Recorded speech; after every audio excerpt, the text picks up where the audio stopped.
నమస్తే, welcome to city 24/7 top debate. నేను సురేష్. ఈరోజు తెలంగాణ ప్రభుత్వం ఏదైతే వరంగల్ డిక్లరేషన్లో హామీ ఇచ్చిన విధంగానే మొదటి విడత రైతు రుణమాఫీ నిధులను రైతుల ఖాతాల్లో జమ చేయడం జరిగింది. లక్ష లోపు ఉన్నటువంటి రుణాలకు సంబంధించినటువంటి నిధులు దాదాపుగా 11 లక్షల మంది రైతులకు లబ్ధి చేకూర్చే విధంగా దాదాపుగా 6,000 కోట్లకు పైచీలకు నిధులను విడుదల చేయడం జరిగింది. ఇది మొదటి విడత. ఇక రెండో విడత ఈ నెలాఖరు లోపులోనే 1,00,000 నుంచి 1,50,000 లోపు రుణాలు ఉన్నటువంటి రైతులకు రుణమాఫీ చేస్తారు. అలాగే ఆగస్టు 15 లోపు మొత్తం కూడా కంప్లీట్ చేస్తామని ఏదైతే రేవంత్ రెడ్డి గారు ఎంపీ ఎలక్షన్ సందర్భంగా ప్రామిస్ చేశారో దాన్ని నెరవేర్చుకుంటూ ఆగస్టు 15 లోపు, అంటే ఆగస్టు 1 నుంచి ఆగస్టు 15 లోపు ఏదైతే 1,50,000 నుంచి 2 లక్షలు మ్యాక్సిమం వాళ్ళు కట్ ఆఫ్ పెట్టింది 2 లక్షలు హామీ ఇచ్చింది, వారు ఇచ్చినటువంటి ప్రామిస్. దాని మేరకు 2 లక్షల వరకు రుణమాఫీని ఆగస్టు 15 లోపు వరకు చేస్తారని చెప్పేసి జరిగింది. దానిలో భాగంగా మొదటి విడత ఈరోజు రిలీజ్ చేయడం జరిగింది. దీన్ని ఒక పండుగ వాతావరణంలాగా కాంగ్రెస్ శ్రేణులు సంబరాలు చేసుకుంటున్నాయి. అయితే దీని కౌంటర్గా అటు తెలంగాణ బీజేపీ అలాగే బీఆర్ఎస్ విమర్శలు ఎక్కుపెట్టాయి. తెలంగాణ బీజేపీ నుంచి బండి సంజయ్ కేంద్ర మంత్రి, అలాగే ఆయన మాట్లాడుతూ ఇది రైతు భరోసా ఎగ్గొట్టారు, అలాగే ఈ స్థానిక సంస్థల ఎన్నికల్లో లబ్ధి పొందడానికి ఈ రకమైనటువంటి సంబరాలు చేసుకుంటున్నారు. సంబరాలు దేనికోసం చేసుకుంటున్నారు? రైతు భరోసా ఎగ్గొట్టినందుక, లేదంటే కనుక అనేక రకాలైనటువంటి పథకాలకు ఎసరు పెట్టినందుకు అని చెప్పేసి ఆయన విమర్శలు గుప్పిస్తున్నారు. ఇక మరోవైపు అటు కేటీఆర్ కూడా ఎక్స్ వేదికగా స్పందించారు. ఇది ఏదైతే ఈరోజు మొదటి విడత రైతు రుణమాఫీ చేస్తున్నారో లబ్ధిదారులని చాలా భారీ ఎత్తున కుదించారు. దాదాపుగా 40 లక్షల మంది రైతుల వరకు 1,00,000 లోపు రుణాలు తీసుకుంటే కేవలం 11 లక్షల మందికే ఇస్తున్నారు. ఈ రిలీజ్ చేసేటటువంటి నిధులు కూడా పక్కదారి పట్టించారు. రైతు బంధు నుంచి ఏదైతే జూలై నెలలో రైతు బంధువుగా ఇవ్వాల్సినటువంటి ఆ నిధుల నుంచి డైవర్ట్ చేసి ఈ రైతు రుణమాఫీ కింద ఇస్తున్నారని చెప్పేసి విమర్శలు గుప్పిస్తున్నారు. అలాగే గత ప్రభుత్వంలో తాము ఏ విధంగా అయితే భారీ ఎత్తున రైతులకు లబ్ధి చేకూర్చాము, అలాగే భారీ ఎత్తున నిధులు రైతు రుణమాఫీగా రైతులకి జమ చేసామని చెప్పేసి కూడా కంపారిజన్గా ఇచ్చారు. ఆ ఫిగర్స్ని కూడా మనం ఈరోజు డిబేట్లో చూద్దాం. మనతో ఈరోజు పార్టిసిపేట్ చేస్తున్నారు డిబేట్లో తెలంగాణ బీజేపీ నుంచి వేణు యాదవ్ గారు. నమస్తే అండి. అలాగే ప్రముఖ analyst senior journalist Uppala Lakshman గారు జాయిన్ అయ్యారు. మరి కాసేపట్లో టీపీసీసీ నుంచి నగేష్ గారు జాయిన్ అవుతారు. మరి కాసేపట్లో అలాగే బీఆర్ఎస్ నుంచి కూడా ప్రతినిధి జాయిన్ అవుతారు. లక్ష్మణ్ గారు, ఏదైతే వరంగల్ డిక్లరేషన్లో భాగంగా అప్పుడు ఎన్నికల ప్రచారంలో భాగంగా రాహుల్ గాంధీ గారు 2 లక్షల వరకు తెలంగాణ రైతులకు రైతు రుణమాఫీ చేస్తామని చెప్పేసి హామీ ఇచ్చారు. అయితే లేట్ అయింది, డిలే అయినా కానీ ఎంపీ ఎలక్షన్స్ టైంలో వాళ్ళు ప్రామిస్ చేశారు ఆగస్టు 15 లోపున క్లియర్ చేస్తామని చెప్పేసి. దానిలో భాగంగా ఈరోజు మొదటి విడత రైతు రుణమాఫీ కింద 1,00,000 లోపు రుణాలున్న రైతుల ఖాతాల్లో జమ చేయడం జరిగింది. అయితే దీన్ని శృతి మించి సంబరాలు చేసుకుంటున్నారని విపక్షాలు ఆరోపిస్తున్నాయి. మీ అబ్జర్వేషన్ ఏంటి సార్?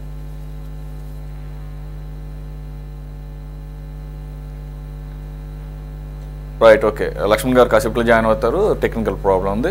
వేణు యాదవ్ గారు, మీ నాయకులు, can you hear me sir?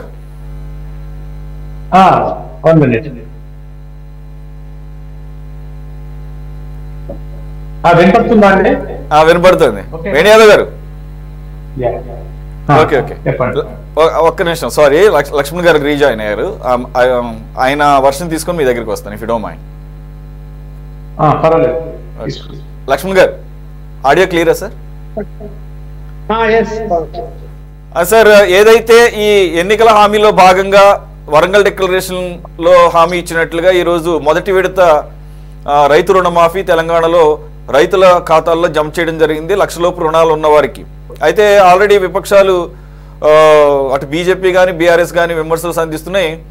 రైతుల యొక్క సంఖ్యని భారీ ఎత్తున కుదించేశారు. దాదాపుగా 38 నుంచి 40 లక్షల మంది రైతులు 1,00,000 లోపు రుణాలు తీసుకుంటే 11 లక్షల మందికి ఎలా ఇస్తారని చెప్పేసి అడుగుతున్నారు కేటీఆర్. అలాగే ఏదైతే ఈరోజు నిధులు విడుదల చేశారో అవన్నీ కూడా ఇదే జూలైలో ఇవ్వాల్సినటువంటి రైతు బంధు నుంచి ఈ నిధులని డైవర్ట్ చేశారంటున్నారు. మీ అబ్జర్వేషన్ ఏంటి సార్?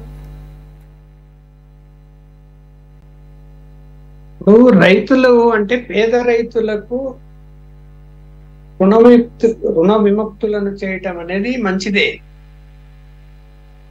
పేద రైతులు అనే వాళ్ళని గుర్తించే విషయంలో ఎన్ని ఎకరాల భూమి ఉంది, వాళ్ళకు రేషన్ కార్డు వైట్ ఉందా, ఇంకో బ్లూ ఉందా, లేకపోతే వాళ్ళ ఆర్థిక ఆదాయ వనరులు ఏమిటి, ఇవన్నీ కూడా కొంత ఎక్సర్సైజ్ జరిగి లిస్టు తయారు చేశారని నాకైతే సమాచారం ఉంది. గతంలో ఏం జరిగింది, రైతు రుణమాఫీ కానీ లేకపోతే రైతు బంధు అని గతంలో రైతు బంధు పేరుతో రైతులకు ఇచ్చినటువంటి ఏదైతే పెద్ద ఎత్తున నిధులు ఉన్నాయో అవి కొంత ఉన్నత వర్గాల వారికి కూడా అందాయి. ఎవరో ఎందుకు అధికార పార్టీకి సంబంధించిన వాళ్ళు, ప్రతిపక్ష పార్టీకి సంబంధించిన శాసనసభ్యులకే వాళ్ళు రకరకాల బినామీ పేరుతో వాళ్ళకి భూములు ఉంటాయి. నాకు తెలిసి ఒక శాసనసభ్యుడికి 3 కోట్ల రూపాయల రైతు బంధు అందింది. అది ఆయనే తన మిత్రులకు వాళ్ళకి వీళ్ళకి చెప్పాడు. 3 crores 3 కోట్లు అందింది ఒక్క శాసనసభ్యుడికి. మరి అంటే ఏంటి దాని అర్థం? ఇదే ఇప్పుడు పప్పు బెల్లలాగా పంచిపెట్టడమేనా? ఎవరి డబ్బులు అవి? ప్రజలు పన్నులు కడితే వచ్చిన డబ్బు. అదేమి కేసీఆర్ ఇంట్లో నుంచి తీసివ్వలేదు, లేదా ఇప్పుడు రేవంత్ రెడ్డి గారు ఆయన ఇంట్లో నుంచి తీసివ్వలేదు. అది ప్రజల సొమ్ము. అంటే మనమంతా ట్యాక్సులు కట్టినటువంటి సొమ్ము.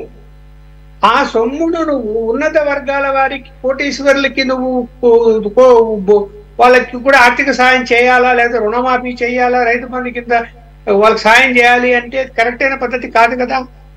ఖచ్చితంగా పేద రైతుకు అందాడు. అలాగే కౌలు రైతు. ఇప్పుడు వీళ్ళేమో ఏ హైదరాబాద్ లోనో లేకపోతే ఏ బెంగళూరులోనో ఏ సిటీలలోనో దర్జాగా ఉంటారు, వాళ్ళ పేరుతో భూములు ఉంటాయి, అక్కడ కౌలుకి వేరే వాళ్ళకి ఇచ్చుంటారు. కానీ అడంగల్ వాటిల్లో కౌలుకు భూములు ఇచ్చినట్టు ఎక్కించరు. ఎందుకు ఎక్కించారంటే ఒక 12 సంవత్సరాలు కౌలు కంటిన్యూగా ఉంటే అతను రేపొద్దున ఆ భూమిని క్లెయిమ్ చేయొచ్చు కౌలుదారుడు. అందువల్ల ఏంటి కౌలుకి ఇచ్చామన్నది అది రెవెన్యూ రికార్డులో ఎక్కించడం లేదు. అన్అఫిషియల్ గా కౌలు రైతులు ఉంటున్నారు. వాళ్ళకి ఎలా వస్తాయి? ఈ రైతు బంధు రాలేదు, ఇప్పుడు రుణమాఫీ కూడా కాదు. రుణం ఎవరి పేరు ఉంటే భూమి ఓనర్ ఎవరి పేరుతుందో వాళ్ళ పేరుతో బ్యాంకులో రుణం. ఆ రుణం బ్యాంకులో రీఎంబర్స్మెంట్ చేస్తున్నారు. చేస్తూ ఉన్నప్పుడు సరే లెక్కలన్నీ తేల్చిన తర్వాత ఇప్పుడేమో మళ్ళీగా ఒక 11.5 లక్షల మందికి ఈ ఎలిజిబిలిటీ ఉంది అని చెప్పి తేల్చి ఇవాళ ఇచ్చారు. దాదాపు 7,000 కోట్ల పైన పంపిణీ జరిగింది అని మొత్తము మీరు అన్నట్టు 2 లక్షల వరకు అందరి 2 లక్షల వరకు రుణమాఫీ జరగాలి అంటే 31,000 కోట్లు కావాలి. అంటే ఇవాళ ఇచ్చిందేమో 7,500 కోట్లు అనుకున్నారు. మరి రాష్ట్ర ఆర్థిక పరిస్థితి కూడా బాగలేదు. కానీ మాట చెప్పారు కాబట్టి మరి సర్దుబాటు ఎలా చేస్తారో, రెవెన్యూ లోటు ఎలా తెచ్చుకుంటారు. ఇప్పుడు అసెంబ్లీ సమావేశాలు 23 స్టార్ట్ అవుతున్నవి. మరి ఓటాన్ అకౌంట్ బడ్జెట్ పెడతారా, ఫుల్ బడ్జెట్ పెడతారా, ఏ విధంగా కేటాయిస్తారన్నది మనం వేచి చూడాలి. కానీ పేద రైతులకు సహా ఇప్పుడు బ్యాంకులో రుణం కట్టలేక అది వడ్డీలకు వడ్డీ పెరిగిపోయి ఉంటుంది, చాలా మంది కట్టలేక. అట్లాంటి వాళ్ళు ఎవరు? బ్యాంకులో వడ్డీ పెరిగిపోయి ఉండి ఎప్పటి నుంచి కట్టలేని పరిస్థితి ఏంటి అనేది బ్యాంక్ స్టేట్మెంట్ తీసుకుంటే తెలిసిపోతుంది అందులో ఆ ట్రాన్సాక్షన్ ఏంటి అని. అలాంటి వారికి సాయం చేసి ఆ రుణాన్ని మాఫీ చేశారనుకోండి, ఆ రైతు సంతోషిస్తాడు. తను ఏదో పురుగులమని తాగి చావాలని అనుకున్నటువంటి ఆలోచన చెయ్యడు. అరే బ్యాంక్ నుంచి ప్రెజర్ తగ్గిపోయింది అని, లేకపోతే బ్యాంక్ నుంచి ప్రెజర్ ఉంటుంది. ఇప్పుడు అలా ఎంతమంది రైతులు రుణాలు కట్టకుండా వడ్డీ భారం పెరిగిపోయి ఉన్నారు అన్నది తీసుకొని బ్యాంకులో వేశారా? లేదు కామన్గా పేద రైతు ఈయన అని చెప్పి ఆయన అకౌంట్ లో ఒకవేళ అప్పు లేకపోయినా కూడా వేశారా? అప్పు లేకపోయినా వేస్తే అది ఆయనకే బెనిఫిట్ అందుతుంది. ఎందుకంటే ఆయన మళ్ళీ డ్రా చేసుకోవచ్చు, లేకపోతే కనుక ఇంకా ఎక్కువ రుణం కూడా తీసుకోవచ్చు, డ్రా చేసుకోవచ్చు దాన్ని. ఎందుకు తన ముందే ఆల్రెడీ వడ్డీ కట్టి అప్పు తీర్చాడు కాబట్టి. అది సన్నా చిన్నకారు రైతులకు అంది ఉంటే ఇప్పుడైనా 11 లక్షల మందికి పైన ఇవాళ అందింది కాబట్టి ఖచ్చితంగా రైతు ఆనందంలో మన సంతోషం చూస్తాం. మంచి యొక్క ఆలోచన ఎందుకంటే ఒకసారి రుణముక్తుడు అయిపోయిన తర్వాత మళ్ళీ రుణం తీసుకోవడానికి సంకోచిస్తాడు. అరే అది ఆ భారం మోసి అనేక ఇబ్బందులు పడి ఉంటాడు కాబట్టి ఎందుకు అని. అయితే ఇక్కడ గమనించాల్సింది ఏంటంటే నాకున్న సమాచారం మేరకు బ్యాంకుల్లో తీసుకున్న రుణాల కంటే ప్రైవేటు రుణాలు ఎక్కువ ఉన్నవి, అధిక వడ్డీతో ఉన్నవి. అర్జెంటుగా లోను కావాలి అంటే ఆ ఊరిలో ఉన్నటువంటి వడ్డీ వ్యాపారులు అధిక వడ్డీతో వాళ్ళకు ఇస్తారు. లేదా ఎవరైతే బియ్యము అంటే పండించిన పంట కొంటారో వాళ్ళు కూడా వడ్డీకి ఇస్తారు. లక్ష్మణ్ గారు ఎగ్జాక్ట్లీ ఇక్కడ ఎప్పుడైతే ఈ ప్రభుత్వాలు లేకపోతే పార్టీలు అధికారంలోకి రావడం కోసం ఈ రైతు రుణమాఫీ అనేది ఒక ఎన్నికల హామీలుగా ఇస్తున్నారో, బ్యాంకర్లు కూడా పైనుంచి ప్రభుత్వాల ద్వారా ఎన్ని ఇన్స్ట్రక్షన్స్ ఉన్నా వీళ్ళు ఎలాగూ ప్రభుత్వాలు రేపు వచ్చిన తర్వాత రుణమాఫీ చేస్తారులే అన్న ఉద్దేశంతో రైతులు అసలు కిస్తీలే కట్టడం మానేస్తున్నారు కాబట్టి అసలు రుణాలు ఇవ్వటమే మానేసాయి బ్యాంకులు అనేది కూడా ఒకటి వినపడుతోంది. అంటే అక్కడ లాజిక్ ఏమిట్రా అంటే ఈయన మనకు రుణమాఫీ జరుగుతుంది అనేటువంటి హామీ ప్రచారం వస్తూనే ఏం చేస్తారు, కట్టకపోతే ఏమైపోతుంది, అక్కడ అలాగే అసలు ఉంటుంది, దానికి వడ్డీ పడుతూ ఉంటుంది. ఉన్నప్పుడు మళ్ళీ బ్యాంక్ రుణం ఎలా ఇస్తుంది, ఇవ్వదు కదా. అది క్లియర్ అయితేనే మళ్ళీ ఇస్తుంది. ఇప్పుడు ఒక పంట కానీ రుణం తీసుకుంటారు, మళ్ళా ఇంకో పంట వచ్చేసరికి ఈ రుణం తీరితే ఇంకో పంటకు రుణం ఇస్తారు. ఇది తీరకుండా బ్యాంకులో అలాగే పెట్టేస్తే అది వడ్డీకి పెరిగిపోయిన తర్వాత ఆ బ్యాంక్ కాదు. ఇప్పుడు ఈ ఆధార్ కార్డు సిస్టమ్ వచ్చిన తర్వాత ఈయన 4 బ్యాంకుల్లో అకౌంట్ ఉన్నా కూడా మొత్తం తెలిసిపోతుంది ఏ బ్యాంకులో లోన్ తీసుకున్నాడు అని. ఒకసారి తీసుకొని చెప్పకుండా ఇంకోసారి తీసుకుంటాం అనేది ఇంతకుముందు జరిగింది. ఇప్పుడు అలా అవకాశమే లేదు. అందులో క్రెడిట్ రేటింగ్ అనేది కూడా వచ్చేసింది. ఒక్క బ్యాంక్ అకౌంట్ ఉన్న క్రెడిట్ రేటింగ్ వచ్చింది, క్రెడిట్ వచ్చింది. తను రెగ్యులర్ గా లోన్ తీసుకుంటున్నాడా, తిరిగి రీపే చేస్తున్నాడా, డిఫాల్టరా, ఇవన్నీ కూడా దాంట్లో క్రెడిట్ స్కోర్ అనేది వస్తుంది. ఆ క్రెడిట్ స్కోర్ కాబట్టి ఇక్కడ తను మళ్ళీ బ్యాంకులో రుణం పొందలేడు కదా, కట్టకపోతే రీపేమెంట్ చేయకపోతే. అతను ఒకవేళ రీపేమెంట్ చేస్తామనుకో, ఏమో రేపు పొద్దున్న బ్యాంకులో నువ్వేమో అప్పు లేవు కదా అని చెప్పి ఇవ్వరేమో రుణం అని భయపడతాడు కదా. అందువల్ల అలాగే పెట్టారు. మళ్ళీ రుణాలు పొందక ప్రైవేట్ రుణాలు తీసుకుంటారు. ప్రైవేట్లోకి పోయిన వాళ్ళు ఖచ్చితంగా రైతు మునిగిపోయినట్టే. ఇవాళ ఆత్మహత్యలు చేసుకున్న రైతులు నిజంగా ఎందుకు చనిపోయారు, ఒక అప్పులతో బాధతాన్ని మనం వార్తలు రాస్తాం కదా. ఏ అప్పులవి, బ్యాంక్ అప్పులా కాదు, ప్రైవేట్ అప్పులు. అది చెప్పుకోలేని పరిస్థితి. ఇంత దారుణమైన పరిస్థితిలో ఉన్నప్పుడు ప్రభుత్వము ప్రైవేట్ అప్పుల మీద కూడా దృష్టి పెట్టి బ్యాంకులో ఏ విధంగా అయితే డిపాజిట్ చేస్తున్నారో అసలు ఆ ప్రైవేట్ వాళ్ళకి ఎవరిచ్చారు, వాళ్ళు అధిక శాతం వడ్డీ ఇచ్చుంటే బ్యాంకు యొక్క వడ్డీ ఎంత ఉంటుందో పావులా వడ్డీ ఉంటుంది. ఆ వడ్డీ ప్రకారము అతని అకౌంట్ లో కూడా డబ్బు గిన వేయగలిగితే రైతు చాలా సంతోషిస్తాడు. ముందు అందరికంటే ఎక్కువ వేధింపులు ప్రైవేట్ వడ్డీలు. బ్యాంకులలో ఏదో నోటీస్ పంపుతారు, అడుగుతుంటారు తప్ప ఇంటికి వచ్చి గిన్నెలు బిన్నెలు బయటపడి చేతి చేయరు. కానీ ప్రైవేట్ వాళ్ళు అలా కాదు కదా. ప్రైవేట్ వాళ్ళు ఇప్పుడు ఏం చేస్తున్నారు, ఒక రికవరీ ఏజెంట్లను పెట్టుకుంటారు. వాడు దారుణంగా హింస పెడతాడు వచ్చి. అందువల్ల దీన్ని కూడా పరిగణలోకి తీసుకుంటే బాగుంటుందేమో అని నేనైతే భావిస్తున్నాను. Right, okay. వేణు యాదవ్ గారు, ఈరోజు మీ నాయకులు బండి సంజయ్ గారు మాట్లాడుతూ ఇదంతా కూడా ఇంత భారీ ఎత్తున సంబరాలు చేసుకోవాల్సినంత అవసరమే ఉంది, ఏం ఘనకారించి సాధించినందుకు, రైతు భరోసా ఎగ్గొట్టినందుక, లేదంటే గనక స్థానిక సంస్థల ఎన్నికల్లో లబ్ధి పొందడానిక అని చెప్పేసి అడుగుతున్నారు. ఇది ఆల్రెడీ విజ్ఞప్తి చేశారు తెలంగాణ కాంగ్రెస్ నాయకులు, ముఖ్యంగా భట్టి విక్రమార్క లాంటి వాళ్ళు ఉప ముఖ్యమంత్రిగా. మీరు కనీసంగా అప్రిషియేట్ చేయకపోయినా పర్లేదు కానీ విమర్శలు చేయకండి. ఇది ఒక సంతోషకరమైనటువంటి ఇన్సిడెంట్స్ ఇది ఐ మీన్ ఒక వేదికగా చేస్తున్నటువంటి, ఒక భరోసాగా ఇస్తున్నటువంటి, ఏదైతే హామీగా ఇస్తున్నటువంటి దాన్ని నెరవేరుస్తున్నాము. దాదాపుగా 14 సంవత్సరాల తర్వాత ఐ మీన్ ఎప్పుడైతే యూపీఏ హయాంలో రైతు రుణమాఫీ భారీ ఎత్తున చేశారు దేశవ్యాప్తంగా, తర్వాత ఇప్పుడే జరుగుతోంది, ఏ రాష్ట్రంలోనూ ఈ స్థాయిలో జరగలేదని చెప్పేసి అంటున్నారు. మరి మీరు ఏ విధంగా చూస్తారు దీన్ని? రైతులకు మేలు చేసే చర్యగా మీరు భావించట్లేదా? అందరికీ నమస్కారం. ప్యానెల్లో ఉన్నటువంటి పెద్దలకు, ముఖ్యంగా సిటీ విజన్, సిటీకి 24/7 ఛానల్ వీక్షిస్తున్నటువంటి ప్రేక్షకులకు శుభ సాయంత్రం. ఏదైతే ఈరోజు చర్చ ఉందో రుణమాఫీపై తెలంగాణ రాష్ట్రంలో జరుగుతున్నటువంటి ఈ రోజు ప్రప్రదంగా చేసినటువంటి రుణమాఫీకి సంబంధించిన చర్చలో భాగంగా రైతు రుణమాఫీ, ఇప్పుడు వాస్తవంగా జై కిసాన్ జై జవాన్, మనకు రైతు క్షేమంగా ఉంటే దేశం ఎంత పదిలంగా ఉంటుంది, అదేవిధంగా అన్నం దొరుకుతుంది, అదేవిధంగా ప్రతి ఒక్కరికి అందరికి బాగుండేది. వెన్నెముక లాంటి వాడు రైతు, అదేవిధంగా సైనికుడు జై కిసాన్. ఈ రెండు పాత్రలకి దేశంలో ఎవరికి న్యాయం జరిగినా జరగకపోయినా ఈ రెండు పాత్రలకి, రైతుకు అదేవిధంగా సైనికుడికి ఖచ్చితంగా న్యాయం జరగాలి.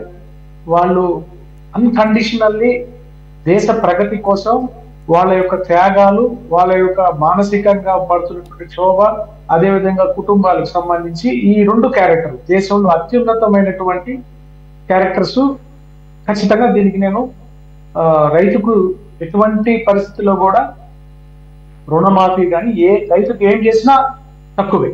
కానీ మనము చెప్పింది ఎంత, మనం చేసేదంత, చెప్పింది ఎంత చేసేదంత. మనం ఎన్నికల ముందు రైతులకు మనం ఏ విధమైనటువంటి హామీలు ఇచ్చాం, మనకు రైతులకు ఇస్తానన్న హామీలతో పాటు మనం ఇప్పుడు ఏం చేస్తున్నాం అంటే, గత ప్రభుత్వం చేసిన దాని మీద ఆలోచించి 14 సంవత్సరాల తర్వాత రుణమాఫీ చేస్తున్నాం అనేటువంటి పాయింట్ ఆఫ్ వ్యూలో వాళ్ళు మాట్లాడలేదు. గత ఎన్నికల ముందు ఏం మాట్లాడారంటే, అన్కండిషనల్ గా మేము రుణమాఫీ చేస్తాం. ఈ రోజు ఒక యాడ్ కూడా ఇచ్చారు, ఈరోజు పేపర్లో యాడ్లు కూడా ఇచ్చారు. ఎటువంటి యాడ్లు ఇచ్చారంటే, మీరు చూస్తే చాలా అదొక అడ్వర్టైజ్మెంట్ ఎంత బాగుందంటే రైతులకి చాలా ఆనందమైనటువంటి అడ్వర్టైజ్మెంట్. 2 లక్షల ఏకకాల రైతు రుణమాఫీ,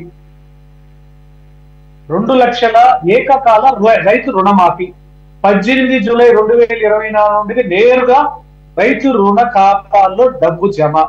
ప్రగతి పథం, సకల జనహితం, మన ప్రజా ప్రభుత్వం. చూడండి కొటేషన్. 2 లక్షల రూపాయలు ఏకకాల రైతు రుణమాఫీ అని ఒక పెద్ద యాడ్ ఇచ్చారు, అన్ని పేపర్లలో ఇచ్చారు.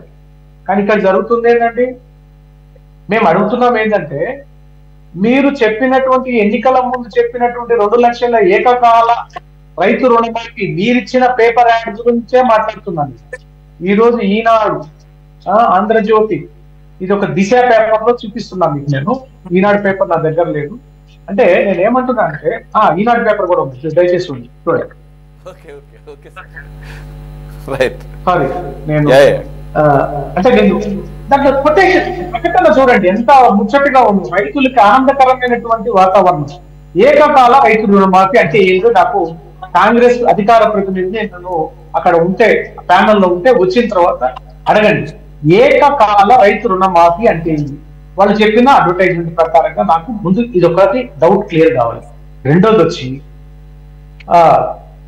ఖరీఫ్ రబీ సీజన్ కు రైతు భరోసాకి 15,000 రూపాయలు ఇస్తామన్నారు. ఎన్నికలు అయిన తరువాత ప్రభుత్వం రాగానే ఎకరాకు 15,000 రూపాయలు రైతు భరోసా ఇస్తాను. ఇప్పటికి ఖరీఫ్ అయిపోయింది, రబీ సీజన్ వచ్చింది. రబీ సీజన్ అయితే ఖరీఫ్ కొద్దిగా అంత తేడా కొద్దిగా నాకు స్పష్టంగా తెలియదు, ఒకవేళ తప్పుంటే మన్నించండి.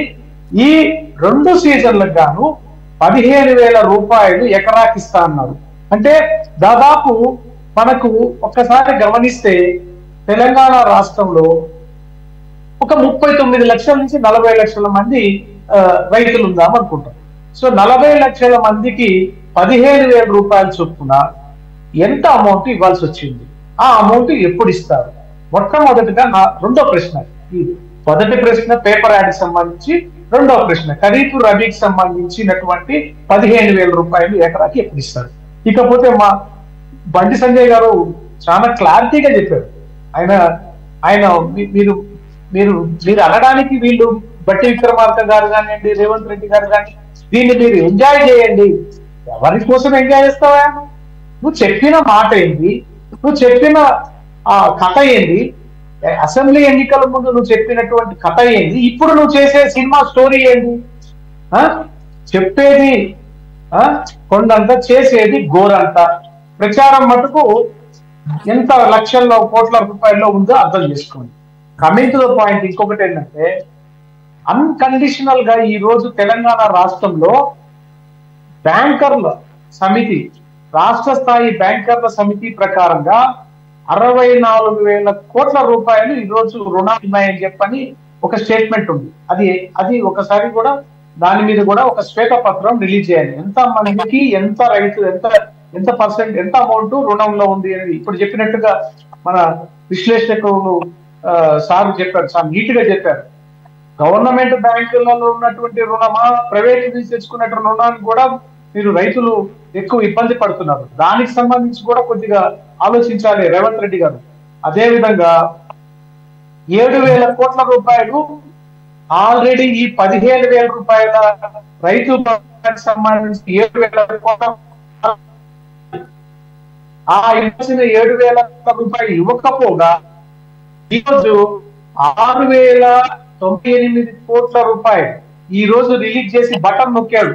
ఇప్పుడు బటన్ నొక్కాడు. ఈ రోజు ఆ బటన్ నొక్కింది 6,098 కోట్లు. అంటే 11,50,000 మందికి మాత్రమే ఈ రోజు లక్షలోపు రుణమాఫీలు. లక్షలోపు అంటే 50,000, 60,000, 70,000, 10,000 ఉన్న వాళ్ళు కూడా ఈరోజు రుణమాఫీ లక్ష అకౌంట్కి వెళ్ళిపోయారు. పాయింట్ మీరు చూసారు లేదా సురేష్ గారు? బాగా చూడండి. వీళ్ళు చెప్పేదంటే లక్షలోపు రుణం చెప్పి జరిగింది. 10,000 కూడా లక్ష ఇచ్చినట్టు చెప్పేస్తున్నారు వీళ్ళు. చాలా తెలివిగా ఉంది వీళ్ళ ప్రచారం. అంటే ఇంత తెలివిగా ప్రజలు ఉన్నారని అనుకోవద్దు. ప్రజలు చాలా తెలివిగా ఉన్నారు.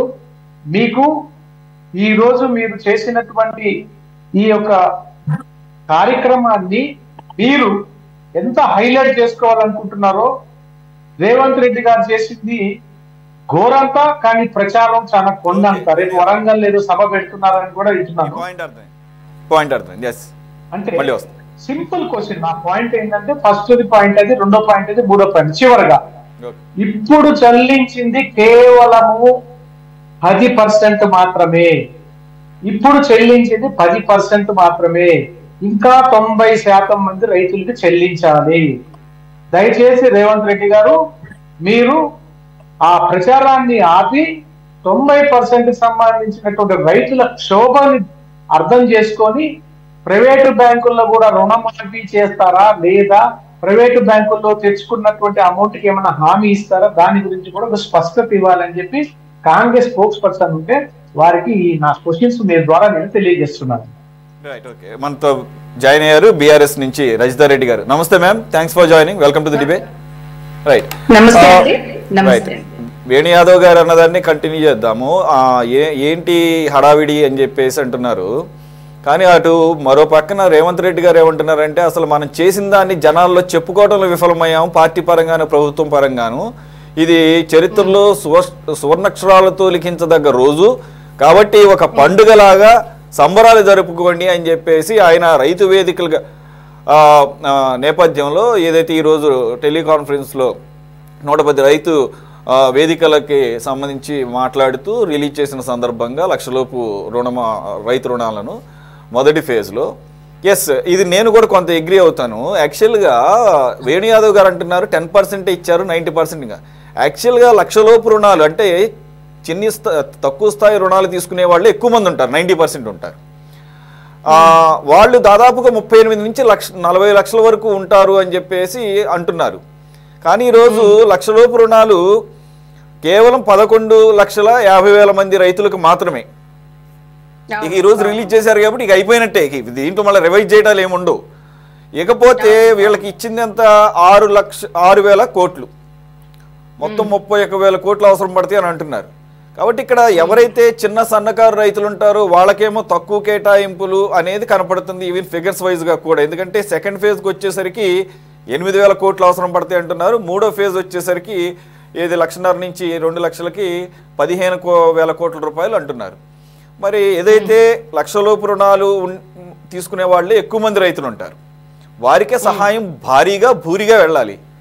మరి ఈ ఫిగర్లు చూస్తుంటే మరి మీ హయాంలోనేమో ఇబ్బడి ముబ్బడిగా పంచిపెట్టారు తాయిలల్లాగా అన్న విమర్శని మరి స్క్రూటినైజ్ చేసి ఎవరైతే ఎలిజిబిలిటీ ఉంటారో లబ్ధిదారులు వారినే ఎంపిక చేశారని అనుకోవాలా, లేదా మీరు చెప్తున్నట్టుగా కేటీఆర్ గారు ఎక్స్వేదికగా స్పందించినట్టుగా ఆ కంపారిజన్స్ని జెన్యున్ కంపారిజన్గా ఎలా అనుకోవాలి? అదే అయితే గుడ్ ఈవినింగ్ అండి. ఫస్ట్ ఆఫ్ ఆల్ అయితే ఈ రుణమాఫీ అసలు భాగవతం చెప్తా వినండి. ఈ కాంగ్రెస్ పార్టీ చేస్తున్న ఈ రుణమాఫీ భాగవతం అసలైనది నేను చెప్తా వినండి. రైతు బంధు కింద ఎకరాకు 5,000 ఇస్తే ఒక్క విడతకు 7,500 కోట్లు అవుతుందండి అవసరం. రైతు బంధు ఇస్తే గనుక ఎకరాకు 5,000 ఇస్తే ఒక్క విడతకే 7,500 కోట్లు అవసరం రాష్ట్రానికి. కానీ ఇప్పుడు రైతులకు ఇస్తున్న రుణమాఫీ డబ్బులు ఎంత తెలుసా అండి? 6,098 కోట్లు మాత్రమే. రైతు బంధు ఇస్తే ఎంతండి? రైతు బంధు ఇస్తే మాత్రం 7,500 కోట్లు అవుతుంది. ఇప్పుడు రైతులకు ఇస్తున్న రుణమాఫీ 6,098 కోట్లు మాత్రమే. అంటే రైతు బంధు కంటే తక్కువే ఇది. కాంగ్రెస్ పార్టీ రేవంత్ రెడ్డి చెప్పిన రైతు భరోసా కింద ఎకరానికి 7,500 ఇస్తే మొత్తం 11,250 కోట్లు అవసరం. అంటే మాకంటే ఎక్కువ చేసి ఇస్తా అన్నాడు కదా రేవంత్ రెడ్డి గారు. మేము 5,000 అంటే ఆయన 7,500 అన్నాడు కదా. ఆయన ఇస్తే గనుక 11,250 కోట్లు అవసరం. కానీ వానాకాలం రైతు భరోసా కింద రైతులకు ఇవ్వాల్సిన డబ్బులు రుణమాఫీ డబ్బుగా రైతులకు ఇచ్చి పంగనామం పెడుతున్నాడు. అంటే రైతు బంధు ఇవ్వాల్సిన దాన్ని రుణమాఫీ కింద ఇస్తున్నాడు అనమాట. వానాకాలంలో రైతు భరోసా ఇవ్వాలి కదండి, దానికి బదులుగా ఈయన ఈ రుణమాఫీ డబ్బుగా పంచి పెడుతున్నాడు. అవే పైసలు ఇటు మలిపిండి అనమాట.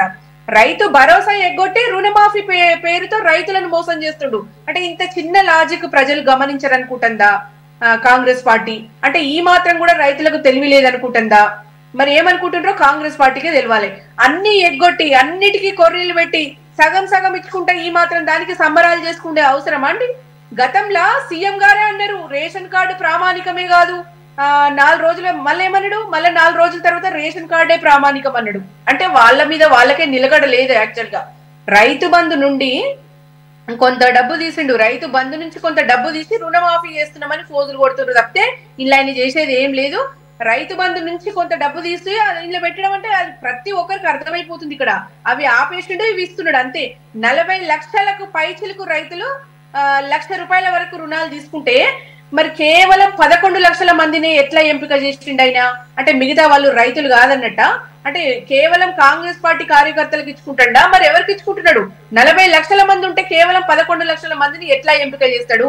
2014 గాని 2018లో గాని కేసీఆర్ గారి సర్కార్ రుణమాఫీతో పోలిస్తే ఈయన పావు వంతు రైతులకు కూడా ఇస్తలేడు. అంటే ఈయన హయాంలో పావు వంతు మంది రైతులకు కూడా అర్హత లేదన్నట్టు. మరి రేషన్ కార్డు ఉంటేనే వర్తిస్తుందని చెప్పిండని జీవోలో పెట్టిండు, మరి నోటి మాటలేమో ఇంకోటి చెప్తున్నాడు. అంటే వీళ్ళు నోటి మాట ఒకలా ఉంది, జీవోలో పెట్టడం ఒకలా ఉంది. అంటే రేవంత్ రెడ్డి సర్కార్ పని చేస్తున్నదే అదనమాట. అంటే జీవో మార్చి పాస్బుక్ ఆధారంగా చేస్తామని పెట్టండి, మరి నోటి మాటలు ఎవరు నమ్ముతారండి? అంటే చూడండి, ఇంకోటి వడ్లకు బోనస్ అన్నాడు ఆ మధ్య. ఆ వడ్లకు బోనస్ అని చెప్పి మళ్ళీ తర్వాత సన్న వడ్లకే బోనస్ అని మాట మార్చిండు. అంటే 90% మంది రైతులకు బోనస్ ఎగ్గొట్టిండు రేవంత్ రెడ్డి. అంటే ఇప్పుడు రుణమాఫీ విషయంలో కూడా అదే చేస్తున్నాడు. ఆయన అందరికి చేస్తా ఇప్పుడే ఉరికిపోయి తెచ్చుకోండి అన్న మనిషి ఇవాళ మళ్ళీ 2 లక్షల కంటే ఎక్కువ ఉంటే రుణమాఫీ ఉండదంట. ఆ బకాయి ఇప్పుడు కట్టేయాలంట. 2 లక్షల కంటే ఎక్కువ ఉంటే ఆ బకాయి కడితేనే ఇప్పుడు మళ్ళా ఈయన రుణమాఫీ ఇస్తాడంట. అంటే ఈయన చక్కగా రైతు బంధు ఇవ్వకుంటేనే కదా రైతు అప్పు చేసిండు. మరి ఆ విషయం ఇంత చిన్న లాజిక్ గానీ ఆ విషయం గానీ గవర్నమెంట్ అర్థం చేసుకోవాలి కదండి. ఇంకోటి, పిఎం కిసాన్ నిబంధనలు ఎందుకు పెట్టాలండి రైతులకు? రేషన్ కార్డు నిబంధనలు ఎందుకు పెట్టాలండి? మరి అంటే ఇప్పుడు 6 గ్యారంటీలో వీళ్ళు ఏది కూడా కంప్లీట్ గా కొర్రీలు పెట్టకుండా ఏది కంప్లీట్ గా కరెక్ట్ గా చేయలేదు, అమలు చేయలేదు. బస్సు తప్ప అంతా చూస్తాయండి. ఇక బస్సులో కూడా లొల్లులే అవుతున్నాయి. అసలు అదే జనాలు అయితే అసలు తలకాయలు పట్టుకుంటున్నారు. చూడండి, ప్రజలు కాంగ్రెస్ పార్టీని వదిలిపెట్టే పరిస్థితుల్లో లేరండి. పరిపాలన స్తంభించింది, జీతాలు లేవు, ఇవాళ పాలేంది నీళ్ళేందని ప్రజలు గమనించిండ్రు. ఇలా రైతుల గుర్తింపుకు రేషన్ కార్డు అన్నారు కదా, మరి రేషన్ కార్డు లేని రైతుల పరిస్థితి ఏం కావాలో చెప్పాలి. మరి అది కూడా అంటే చాలా మంది రేషన్ కార్డు లేని రైతులు ఉన్నారు. ఆంక్షలు లేకుండా రుణమాఫీ చేయడాయినా మరి 60 లక్షల మంది రైతులకు బ్యాంకు ఖాతాలు ఉన్నాయి రాష్ట్రంలో. 60 లక్షల మంది రైతులకు ఉన్నాయి. మరి 11 లక్షలు ఎట్లా ఎంపిక చేసిండు అంటే మిగతా 49 లక్షల రైతుల పరిస్థితి కూడా కాంగ్రెస్ పార్టీ అగమ్య గోచరంగా మార్చింది. ఇలా మరి వాళ్ళు రైతులు కాదా అంటే వాళ్లకు బ్యాంకు ఖాతాలు ఉన్నప్పటికీ కూడా మరి వాళ్ళు రైతులను ఎట్లా నిరూపించుకోవాలి? వాళ్ళు రైతుల గుర్తింపుకే రేషన్ కార్డు అంటున్నారు, మరి రేషన్ కార్డు లేకుంటే రైతు కాదా అని అడుగుతున్నాం ఇవాళ. అంటే ఒకవైపు ఆ రైతు పట్టేదారు పాస్బుక్ ప్రామాణికం అన్నాడు మొన్నటిదాకా, మరి ఇంకోవైపు మళ్ళీ వెరిఫికేషన్ కోసం రేషన్ కార్డు అంటున్నాడు ఇప్పుడు. అంటే తండ్రి పేరు మీద రేషన్ కార్డు ఉంటే మరి పిల్లలు ఏం కావాలండి? తండ్రి పేరు మీద రేషన్ కార్డు ఉంటది, భూమి ఉంటది, మరి ఇలా పిల్లలు పెరుగుతారు, పెళ్లిళ్ళు అయితాయి, పిల్లలకు సపరేట్ అయితాయి, మరి వాళ్ళు రైతులు కాదా? మరి వాళ్ళ పేరు మీద ఉండాలంటే ఎక్కడికి వెళ్ళి వస్తుంది? మరి పోనీ వాళ్ళు అప్లై చేసుకుంటే మీరు ఇచ్చిరా అంటే ఇయ్యలేదు. వాళ్ళు అప్లై ఇప్పుడు గవర్నమెంట్ వచ్చినప్పటి నుంచి వాళ్ళు దరఖాస్తులు పెట్టుకొని తిరుగుతానే ఉన్నారు, మరి ఒక్కటి కూడా కొత్తగా ఇచ్చిన దాఖలాలు లేవు. చూడండి, కొద్ది మందికే ఇచ్చి సంబరాలకు సిద్ధమవుతున్నారు వీళ్ళు. ప్రభుత్వం దయచేసి రైతులతో రాజకీయం చేయకుండా రైతులందరినీ ఒకలాగానే తీసుకొని అందరినీ గుర్తించండి. బ్యాంకుల అప్పు మాత్రమే ప్రామాణికంగా తీసుకోండి అని నేను మాట్లాడుతున్నా. ఇవాళ పట్టేదారు పాస్బుక్ మాత్రమే ప్రామాణికంగా తీసుకోవాలి. మిగతా 50 లక్షల మంది రైతులకు న్యాయం చేయాలి. ఈ రైతులను వర్గీకరించొద్దు, దయచేసి రైతులకు ఆంక్షలు పెట్టొద్దు. కేసీఆర్ గారు విఫలమైంది అని అన్నారు, మరి ఇలా మీరేం చేస్తున్నారు? మీరు చేసేది కూడా అంతకంటే అద్మానంగా ఉంది కదండి. మరి కేసీఆర్ గారు రైతులకు చేసిన దాంట్లో మీరు పావు వంతు కూడా చేస్తలేరు. ఇవాళ ఇలా విధి విధానాలు రైతులకు పెట్టొద్దని కోరుకుంటున్నామండి. ఇంకోటి, రైతులకు ఎంత చేసినా తక్కువే. ఇవాళ రైతే రాజుగా ఇలా రైతులకు పెద్దపీట వేస్తూ రైతు ఏడ్చిన రాజ్యము ఎద్దేడ్చిన వ్యవసాయం మంచిది కాదని చెప్పేసి కేసీఆర్ గారు రైతులను ఎంతో బాగా చూసుకున్నాడు. ఇవాళ చూడండి, వాళ్ళు బాగుంటేనే రాష్ట్రం బాగుంటది. ఇలా రాష్ట్రానికి అన్నపూర్ణ వాళ్ళు పెడితేనే మనందరం ఇవాళ ఈ స్థితిలో ఉన్నాం. ఇవాళ దేశానికి అన్నపూర్ణగా నిలిచింది మన తెలంగాణ రాష్ట్రం. కేసీఆర్ గారి హయాంలో అత్యధిక ధనరాశులకు ఇలా నిలయంగా మారింది తెలంగాణ. మరి ఇంతలోనే అంత కరువు ఎందుకు వచ్చింది? అంత తేడా ఎందుకు వచ్చింది? ఇవాళ రైతుల కోసం కేసీఆర్ గారి ప్రభుత్వం అంటే నీళ్లు నింపి ఉచిత కరెంట్ ఇచ్చి రైతుల కోసం ప్రాజెక్టులు నింపి, ప్రాజెక్టుల నుంచి ఇటు బావులకు గాని చెరువులకు గాని నీళ్లు నింపొద్దన్న నిబంధన ఉండేది. కేసీఆర్ గారు వచ్చినాక ఆ నిబంధన బేఖాతరు పెట్టి పక్కన పెట్టి రైతుల కోసం చెరువులు నింపి ఇవి నింపి బోర్లలో విపరీతమైన వాటర్ అట్లా చెరువులు నింపడం వల్ల ఆ మూడు సీజన్లలో పంటలు బ్రహ్మాండంగా వండేది. ఇలా రేవంత్ రెడ్డి గారు వచ్చినాక 3 సీజన్లు పోయినాయి. ఆయన ఒక్క సీజన్ కూడా రైతు బంధు వేసిన దాఖలాలు లేవు చక్కగా అందరికి. వాళ్ళు ఏది కూడా ఏ పథకమైనా 4-5కే అమలు చేస్తాడు, మిగతా అందరికి ఇచ్చినామని చెప్పేసి సంబరాలు చేసుకుంటారు. అదే విధంగా మీరు చాలా అంశాలు ప్రస్తావించారు. ఏదైతే మీ నాయకులు కేటీఆర్ గారు ఎక్స్ వేదికగా ఏదైతే ప్రశ్నలు సంధించారో వాటిని ఇంకా మీరు కొన్ని అంశాలను కూడా లేవనెత్తారు. వాటన్నిటికీ సమాధానం చెప్తారు. కాంగ్రెస్ నుంచి నగేష్ గారు జాయిన్ అయ్యారు. నగేష్ గారు, thanks for joining. Good evening అండి. వినిపిస్తుందా? వినిపిస్తోంది సార్, వెరీ క్లియర్. రజితారెడ్డి గారు మాట్లాడింది మీరు వినే ఉంటారు. అలాగే మీరు జాయిన్ అవ్వక ముందు మనకి బీజేపీ నుంచి వేణు యాదవ్ గారు కూడా మీకు ఒక 3 ప్రశ్నలు రెడీగా పెట్టుకుని ఉన్నారు. First, as you already listen to Rajitha Reddy గారు, first answer to the questions raised by her, then we can go to the questions posed by Venu Yadav. Yeah. The first thing, before getting into the topic, I don't know, I'm being bit honest. నేను కార్లో ఒకసారి debate చేయాలనేది నాకు ఆశ ఉండే, అసలు నచ్చలేదు నాకు. I'm feeling discomfort here, so next time I won't be on car. Second, sorry for that, కొంచెం డిస్టర్బెన్స్ ఉంటుంది వాచింగ్ కోసం. నెక్స్ట్ టు ద టాపిక్, ఇప్పుడు కేసీఆర్ గారి గురించి పొగడుతూ మన రజిత గారు చెప్పారు, ఇలా ఉండేది వింటూ ఉంటే ఎంత వినసొప్పుకుంది కదా. అసలు గోల్డెన్ పీరియడ్ మిస్ అయినట్టు చిత్రీకరణ చేస్తున్నారు మాటల్లో. వాస్తవానికి ఆమె ఏమన్నారు, రైతు బంధు కన్నా తక్కువ ఇస్తున్నారు అంటున్నారు. ఫస్ట్ మనం 2 lakhs వేవర్షిప్ ఇస్తున్నాం, లోన్ వేవర్షిప్ ఇస్తున్నాం. ఎంతమందికి ఇస్తున్నాము, ఎంతమంది జనాభా తెలంగాణలో, ఎంతమంది జెన్యూన్ బెనిఫిషియరీస్ వెళ్తుంది అన్నది నంబర్స్ చూద్దాం. రజిత గారు ఓ నంబర్ చెప్పారు, నేను ఓ నంబర్ చెప్తాను. నేను చెప్పే నంబర్ ది హిందూ పేపర్ లో ఉంటది, టైమ్స్ ఆఫ్ ఇండియాలో ఉంటది, హన్స్ ఇండియాలో ఉంటది. మరి రజిత గారు చెప్పిన నెంబర్లు ఎక్కడ ఉంటాయో నాకు తెలియదు. నేను చెప్పిన నెంబర్ ఏంటంటే up to 2 lakhs rupees Telangana government 31,000 crore అంటే 31,000 కోట్లు 41 లక్షల ఫార్మర్స్ కి డైరెక్ట్ గా 2 lakhs rupees వేవర్షిప్ చేస్తున్నాం. ఇప్పుడు 41 lakh ప్రజానికం, తెలంగాణ ప్రజానికం ఫార్మర్స్ కి మనం చూద్దాం. తెలంగాణ జనాభా ఎంత అండి? 4 కోట్లు. ఓకే, అందులో half of the completely urbanised ఉంటది.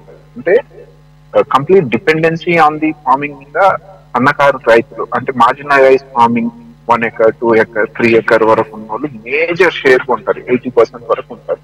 ఇప్పుడు 41 lakhs పర్సంటేజ్ ఏదైతే 2 లక్షల రుణమాఫీ చేస్తుంది 41 lakh జనాభాకి, రైతులకి, అది ఎంత? అప్రాక్సిమేట్లీ 30% అనుకుందాం రిమైనింగ్ 2 crore జనతలో. అయితే అర్బనైజ్ కాకుండా కంప్లీట్ ఫార్మింగ్ డిపెండెన్సీ ఉన్నదాన్ని అయితే కరెక్ట్ చేస్తుంది రాష్ట్ర ప్రభుత్వం. In fact to the point genuine beneficiary కోసం సరైన బడ్జెట్, అంటే ఒకప్పుడు మిగులు బడ్జెట్ ఉండే తెలంగాణ రాష్ట్రానికి ఈ రోజు అప్పుల తెలంగాణ మారిన తర్వాత కూడా కమిట్మెంట్ ఇచ్చాము, August 15 వరకు చేయగలుగుతాం అని లీడర్షిప్ ముందందుగా వచ్చి మీడియాలో ఎలక్షన్ కంపెయినింగ్ లో చెప్పింది, ప్రామిస్ చేసింది. ఆ ప్రామిస్ లో భాగంగా డెలివర్ చేస్తుంది. డెలివర్ చేస్తున్నప్పుడు మనం అప్రిషియేట్ చేయాలేమో. అప్రిషియేట్ ఎందుకు చేయాలి తెలుసా? ఇక్కడ ఫిస్కల్ పాలసీని మేనేజ్ చేస్తూ 31,000 crore లోన్ వేవర్షిప్ ఇవ్వడం నాట్ ఏ జోక్. ఇది ఇవ్వడానికి ఒక రీజన్ ఉందండి. రీజన్ ఏంటంటే కాంగ్రెస్ గవర్నమెంట్ ప్రజాపాలన గవర్నమెంట్, అంటే పీపుల్స్ గవర్నమెంట్. ఇంకోటి మేము చేసిన ప్రామిసెస్ లో మేజర్ ప్రామిసెస్ ఇది ఒకటి, అందుకు కారణం ఇది. ఇంకోటి ఉంది, ఇక్కడ ఆల్ ఓవర్ ఇండియాలో భాజపా బీజేపీ రూలింగ్ గవర్నమెంట్స్ ఏవైతే ఉన్నాయో అవన్నిటికీ ఎగ్జాంపులరీగా ఉండాలి కాంగ్రెస్ గవర్నమెంట్ అన్న కోణంలో ఈ ఇదైతే 31,000 crore ఏదైతే ఉందో 2 lakh rupees వేవర్షిప్ అది ఇవ్వడానికి అది ఇంకో రీజన్. ఇప్పుడు రజిత గారు కొన్ని విషయాలు లేవనెత్తారు, రైతు భరోసా ఏమేమో చెప్తారు, దానికన్నా చాలా తక్కువ ఇది, కాలానికి పంటలు రాలేవు అంటే ఐ కన్ఫ్యూజ్ అయ్యాను. నేను రీకలెక్ట్ చేసుకోలేకపోతున్నాను అది తను చెప్పిన మాటలు. కానీ వాస్తవం చూడాల్సింది ఏంటంటే లాస్ట్ బీఆర్ఎస్ గవర్నమెంట్ ఉన్నప్పుడు కూడా ఫార్మింగ్ అనేది కొంచెం వీక్ అయింది. వీక్ ఎక్సెస్ ఒకటి వరి పంట ఎక్కువ వచ్చేది, మిగతా ఫార్మింగ్ అండ్ అలైడ్ యాక్టివిటీస్ చేస్తే ఫార్మింగ్ అంటే ఓన్లీ వరి కాదు, వరితో పాటు డిఫరెంట్ పల్సెస్ ఉంటాయి. ఈవెన్ మనం ఇది పౌల్ట్రీ కూడా ఇంక్లూడ్ చేద్దాం దానికి, రైట్? ఇవన్నీ ఇంక్లూడ్ చేసుకుంటే last 2-3 years it was not good. ఎందుకు అంటే మాన్సూన్ సరిగ్గా లేవు. మాన్సూన్ ఎఫెక్ట్ కంప్లీట్ ఉంటది మన తెలంగాణలోనే కాదు దేశం మొత్తంలో ఉంటది. అయితే ఈసారి మాన్సూన్ ప్రిడిక్షన్స్ ఏది మెట్రోలాజికల్ డిపార్ట్మెంట్ ప్రకారం మాన్సూన్ బాగుంటాయి అంటే పంట కూడా బాగానే ఉంటది, ఆర్థికంగా తెలంగాణ కొంచెం గ్రో అయ్యే ఛాన్సెస్ ఉన్నాయి. కానీ లాస్ట్ 10 years లో whole of the state, Punjab తర్వాత పంజాబ్ ముందు రైస్ బౌల్ ఆఫ్ ఇండియా ఏదైనా అంటే తెలంగాణకి మనం సాధించుకున్నాం అన్నారు. ఎవరు కావాలి ఆ దిక్కుమాలను సాధించే అచీవ్మెంట్? నువ్వు డైవర్సిఫైడ్ ఫార్మింగ్ చేయాలా, మల్టీ క్రాపింగ్ చేయాలా, నువ్వు ఓన్లీ వరి వైపే దేశాన్ని రాష్ట్రాన్ని తీసుకుని వెళ్ళావు. It is the blunder of BRS government. Governance అనేది అంటే ఎంత ఫ్యూచరిస్టిక్ ఉండాలి. మీరు బ్లంట్ గా వరినే ఎంకరేజ్ చేశారు, దాని వల్ల రాష్ట్ర ఫార్మింగ్ కమ్యూనిటీకి ఎంత లాస్. నగేష్ గారు ఆ డీటెయిల్స్ లోకి వెళ్లే ముందు స్పెసిఫిక్ గా మాట్లాడుకుందాం. ఈ రోజు మీరు ఏదైతే మీకు కాంగ్రెస్ గవర్నమెంట్ రిలీజ్ చేసిందో లక్షలోపు రైతు రుణమాఫీగా నంబర్స్కే పరిమితం అవుదాం కాసేపు, ఎందుకంటే మీరు కూడా నంబర్స్ ని హైలైట్ చేస్తున్నారు కాబట్టి.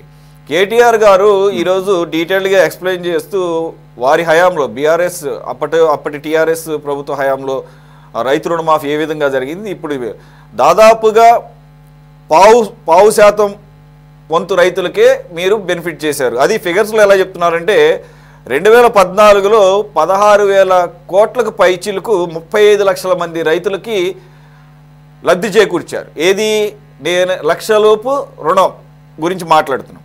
అలాగే 2018లో 19,000 కోట్లు 37 లక్షల మంది రైతులకి లబ్ధి చేకూర్చారు. ఇది కూడా బిలో 1 lakh. మరి ఈ ఫిగర్స్ మీరు ఈరోజు రిలీజ్ చేసిన ఫిగర్స్కి అసలు ఎక్కడ పొంతన కుదరట్లేదు కదా. 11.50 మంది రైతులకి 6,098 కోట్లు. ఏంటిది? ఈ డిఫరెన్స్ ని ఎలా ఎక్స్ప్లెయిన్ చేస్తారు? ఈ డిఫరెన్స్ ని మీడియాని వేదికగా అబద్ధాలు మాట్లాడడంలో బీఆర్ఎస్ నాయకత్వం, మీరు అది గ్రహించాలి. ఎందుకంటే ఇప్పుడు మీడియాని వేదికగా చెప్తున్నారు, అప్పుడు చేసినప్పుడు చెప్పాల్సిన నంబర్ యాక్చువల్ గా చాలా లో ఉన్నాయి సురేష్ గారు. ఇవన్నీ తెలంగాణ ప్రజానికానికి మోసపూరితమైన మాటలు. అంటే వీళ్ళ మాట చాతుర్యం ఎట్లా ఉంటదంటే, హరీష్ రావు గారి నుంచి, కేసీఆర్ గారి నుంచి మన కేటీఆర్ గారు, సరే ఇవే ఫ్యాక్ట్ కదా, అసెంబ్లీకి వేదికగా మాట్లాడమని చెప్పండి. They have to. ఇప్పుడు స్పీకర్ కూడా పనిష్ చేస్తాడుగా, క్రెడిబుల్ ఇన్ఫర్మేషన్ లేకుండా ఓ ప్రజానికాన్ని, తెలంగాణ ప్రజానికాన్ని ఓ తప్పు దోవ పట్టిస్తున్నట్టు, రైట్? ఇవి అవాస్తవాలు. I'm completely rejecting them on media. Fact basis ఎప్పుడు బీఆర్ఎస్ లీడర్షిప్ మాట్లాడదు. ఒకవేళ ఫ్యాక్ట్ బేసిస్ మాట్లాడుతుంటే, ఇప్పుడు నేను మాట్లాడిన దానికి రజిత గారు మాట్లాడారు ఒకటి, ఏంది 6,000 రైతులకని. నో, 41 lakh రైతు కమ్యూనిటీకి 31,000 crore, 7,000 కోట్లు అన్నది ఇక్కడ రజిత గారు. మీరు బీజేపీ బీఆర్ఎస్ దగ్గర ఫ్యాక్ట్, సత్యాన్ని బేస్ చేసుకొని మాట్లాడేది ఎంతసేపు గాలిలో. రజిత గారు మాట్లాడింది ఫస్ట్ ఫేజ్ గురించి, మీరు టోటల్ గా చెప్తున్నారు. రజిత గారు మెన్షన్ చేసింది ఓన్లీ ఫస్ట్ ఫేజ్ గురించి. నేను ఒక విడత గురించే మాట్లాడినా. 7,500 కోట్లు ఒక విడతకు, ఎకరానికి 5,000 ఇస్తే ఒక్క విడతకు 7,500 కోట్లు అని చెప్తున్నా. ఎకరానికి 5,000 ఇస్తే ఒక విడతకు 7,500 కోట్లు అవసరం అని చెప్తున్నా నేను. మీరు సబ్జెక్టు లేదు మీ దగ్గర, మీరు కరెక్ట్ గా చెప్పట్లేదు. మీరేమో పేపర్ లెక్కలు మీరేమో చెప్తున్నారు కదా, ఇది ఫ్యాక్ట్. రాష్ట్రంలో ఇది కరెక్ట్ చెప్పిన లెక్క. సబ్జెక్ట్ ఉందో లేదో అది వీవర్స్ చెప్తారు, కానీ ఇప్పుడు వాస్తవం ఏంటంటే, మీరు రైతు బంధు గురించి మాట్లాడుతున్నారా, క్రాప్ లోన్ వేవర్షిప్ గురించి మాట్లాడుతున్నారా? అసలు క్రాప్ లోన్ వేవర్షిప్. ఇంకోటి సిచ్యువేషన్ మీరు చూడాల్సింది ఏంటంటే, ఇప్పుడు అప్పుల తెలంగాణలో కూడా ఆ ప్రామిసెస్ ఉన్నాయి. అప్పుడు మీరు ఎక్సెస్ బడ్జెట్ ఉందా, లేక మీరు అప్పులు తీసుకొచ్చి ఇచ్చిర్రా? అది వాస్తవంగా చెప్పండి. అంటే మీరు అప్పులు తీసుకొచ్చి ఇచ్చిర్రు, ఒకవేళ ఇచ్చిర్రు అనుకుందాము, అంటే తెలంగాణని తాకట్టు పెట్టి తీసుకొచ్చి ఇచ్చిర్రు ఎలాగైనా సరే రాజకీయ లబ్ధి కోసం, అంతే కదా? అప్పుల తెలంగాణ ఉంది. సరే అండి, ఇప్పుడు సురేష్ గారు లెస్ ఈ టాపిక్ మీదే మాట్లాడదాం, నెంబర్స్ మీద మాట్లాడదాం. క్రాప్ వేవర్షిప్ లో ఏదైతే 2 lakhs అప్ టు 2 lakhs లో 1 lakh కి ఈ రోజు వరకు క్రెడిట్ అవుతుంది బ్యాంకులలో. దానికి మా డిప్యూటీ సీఎం గారు కూడా అన్నారు కరెక్ట్, క్రెడిబుల్ గా యూజ్ చేయాలని. ఇప్పుడు నేనేమంటున్నా అంటే, బడ్జెట్ ఎంత, అప్పుడు బడ్జెట్ ఎంత, అందులో బారోయింగ్స్ ఎంత, ఇప్పుడు బారోయింగ్స్ ఎంత చూద్దాం. అంటే ఇక్కడ కొత్తకొచ్చిన ప్రభుత్వానికి ఓ ఛాలెంజ్ ఉంది. ఎవరో 6.6 lakh crore అప్పులు తీసుకొచ్చి పెట్టేసి నింటా ముంచి వెళ్ళారు. ఇప్పుడు ఆ అప్పుల ఇంట్రెస్ట్ రేట్లు కట్టాలి, దాంతో పాటు ప్రిన్సిపల్ అమౌంట్ కూడా కట్టాలి, ఇటు సైడ్ లోన్ వేవర్షిప్ కూడా ఇవ్వాలి, రైతు భరోసా కూడా ఇవ్వాలి. ఇన్ని కమిట్మెంట్స్ ఉన్నప్పుడు గవర్నమెంట్ ఇట్స్ గోయింగ్ ఫార్వర్డ్, ఎక్కడ బ్యాక్ స్టెప్ లో అవ్వట్లేదు. కానీ ఇక్కడ అప్రిషియేట్ చేయాల్సింది బీఆర్ఎస్ గవర్నమెంట్. ఒకప్పుడు ఉన్న బీఆర్ఎస్ గవర్నమెంట్ లో లీడర్షిప్ ఏదైతే ఉందో అయినా వాళ్ళు అప్రిషియేట్ చేయాలి ఈ గవర్నమెంట్ మూవ్ని. ఎందుకంటే సిచ్యువేషన్ వర్స్ట్ ఉన్నా they are taking it forward. అంతేగాని ఒక రకంగా మీడియాని వేదికగా చూసుకొని అవాస్తవాలు పలకడం కరెక్ట్ కాదేమో. మీరు రైతు బంధు అంటున్నారు madam, Rythu Bharosa, Rythu Bandhu is different. రైతు బంధుది డైవర్ట్ చేశారంటున్నారు. ఇక్కడ రైతు బంధు దీన్ని కలపట్లేదు. రైతు బంధుకి ఇవ్వాల్సినటువంటి ఫండింగ్ 7,500 కోట్లలో 6,000 కోట్లు అది డైవర్షన్ జరిగిందనేది కేటీఆర్ గారిని లేకపోతే రజితారెడ్డి గారి అభిప్రాయం. డైవర్ట్ చేయడంలో తప్పేముందండి? Government managers funds, right? ఒకవేళ timely Rythu Bharosa time కాదనుకోండి, loan వేవర్షిప్ ఉంది, ప్రామిస్ కమిట్మెంట్ ఫుల్ఫిల్ చేయాలి అంటే diverting of fund is good. No, మళ్ళీ దానికంటూ పర్పస్ వస్తే మళ్ళీ ఇన్వెస్ట్మెంట్ రేస్ చేస్తారు, కొత్త ఎఫ్డిఐస్ తీసుకొస్తారు, మళ్ళీ ఆర్థికంగా తెలంగాణలో